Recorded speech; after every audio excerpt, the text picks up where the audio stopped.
وہ عورت روز اس نوجوان کو دیکھتی لیکن وہ بغیر اس کی طرف دیکھے سر جھکا کر اس کی گلی سے گزر جاتا۔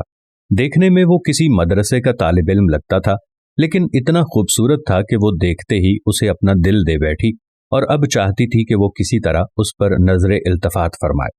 لیکن وہ اپنی مستی میں مگن سر جھکائے زیر لب کچھ پڑھتا ہوا روزانہ ایک مخصوص وقت پر وہاں سے گزرتا اور کبھی آنکھ اٹھا کر بھی نہ دیکھتا۔ اس عورت کو اب ضد سی ہو گئی تھی۔ وہ حیران تھی کہ کوئی ایسا نوجوان بھی ہو سکتا ہے جو اس کی طرف نہ دیکھے، اور اسے ایسا سوچنے کا حق بھی تھا۔ وہ اپنے علاقے کی سب سے امیر اور خوبصورت عورت تھی، خوبصورت اتنی کہ جب وہ باہر نکلتی تو لوگ اسے بے اختیار دیکھنے پر مجبور ہو جاتے۔ اسے حیرت تھی کہ جس کی خوبصورتی کو دیکھنے کے لیے لوگ ترستے ہیں، وہ خود کسی کو پسند کرے اور وہ مائل نہ ہو، اس کی طرف دیکھنا گوارا نہ کرے۔ اپنی انا کی شکست اور خوبصورتی کی توہین پر وہ پاگل ہو گئی اور کوئی ایسا منصوبہ سوچنے لگی جس سے وہ اس نوجوان کو حاصل کر سکے اور اس کا غرور توڑ سکے۔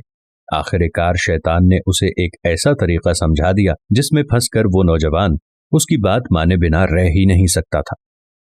اگلے دن جب وہ نوجوان اس گلی سے گزر رہا تھا تو ایک عورت اس کے قریب آئی اور کہنے لگی، بیٹا میری مالکن تمہیں بلا رہی ہے۔ نوجوان نے کہا کہ اماں جی آپ کی مالکن کو مجھ سے کیا کام ہے؟ اس عورت نے کہا کہ بیٹا اس نے تم سے کوئی مسئلہ پوچھنا ہے، وہ مجبور ہے، خود باہر نہیں آ سکتی۔ نوجوان اس عورت کے ساتھ چلا گیا۔ اس کے وہم و گمان میں بھی نہیں تھا کہ جو عورت اسے بلا رہی ہے اس کا منصوبہ کیا ہے، وہ کیا چاہتی ہے۔ وہ تو اپنی فطرتی سادہ دلی کی وجہ سے اس کی مدد کرنے کے لیے چلا گیا۔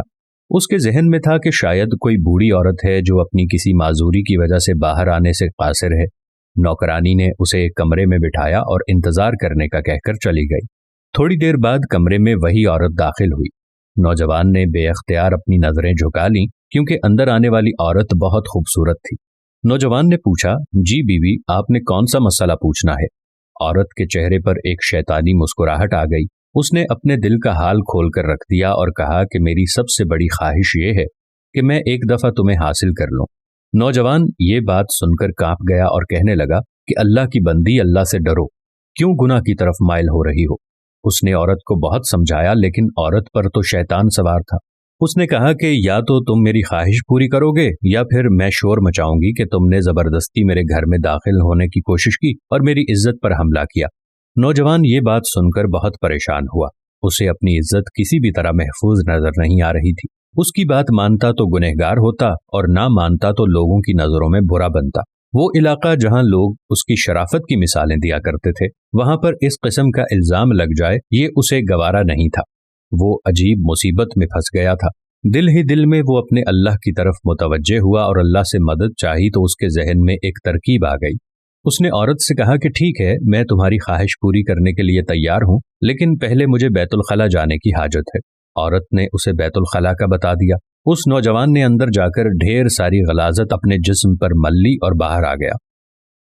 عورت اسے دیکھتے ہی چلا اٹھی کہ یہ تم نے کیا کیا ظالم؟ مجھ جیسی نفیس طبیعت والی کے سامنے اتنی گندی حالت میں آ گئے، دفع ہو جاؤ، نکل جاؤ میرے گھر سے۔ نوجوان فوراً اس کے گھر سے نکل گیا اور قریب ہی ایک نہر پر اپنے آپ کو اور اپنے کپڑوں کو اچھی طرح پاک کیا اور اللہ کا شکر ادا کرتا ہوا واپس مدرسے چلا گیا۔ نماز کے بعد جب وہ سبق میں بیٹھا تو تھوڑی دیر بعد استاد نے کہا کہ آج تو بہت پیاری خوشبو آ رہی ہے، کس طالب علم نے خوشبو لگائی ہے؟ وہ نوجوان سمجھ گیا کہ اس کے جسم سے ابھی بدبو نہیں گئی اور استاد جی طنز کر رہے ہیں۔ وہ اپنے آپ میں سمٹ گیا اور اس کی آنکھوں میں آنسو آ گئے۔ تھوڑی دیر بعد استاد جی نے پھر پوچھا کہ یہ خوشبو کس نے لگائی ہے، لیکن وہ خاموش رہا۔ آخر استاد نے سب کو ایک ایک کر کے بلایا اور خوشبو سونگھنے لگا۔ اس نوجوان کی باری آئی تو وہ بھی سر جھکا کر استاد کے سامنے کھڑا ہو گیا۔ استاد نے اس کے کپڑوں کو سونگھا تو وہ خوشبو اس کے کپڑوں سے آ رہی تھی۔ استاد نے کہا کہ تم بتا کیوں نہیں رہے تھے کہ یہ خوشبو تم نے لگائی ہے؟ نوجوان رو پڑا اور کہنے لگا کہ استاد جی اب اور شرمندہ نہ کریں، مجھے پتا ہے میرے کپڑوں سے بدبو آ رہی ہے، لیکن میں مجبور تھا۔ اور اس نے سارا واقعہ استاد کو سنایا۔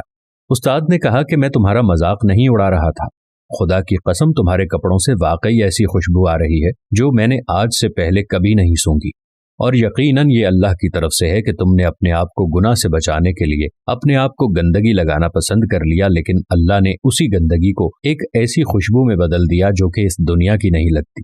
کہتے ہیں کہ اس نوجوان کے ان کپڑوں سے ہمیشہ ہی وہ خوشبو آتی رہی۔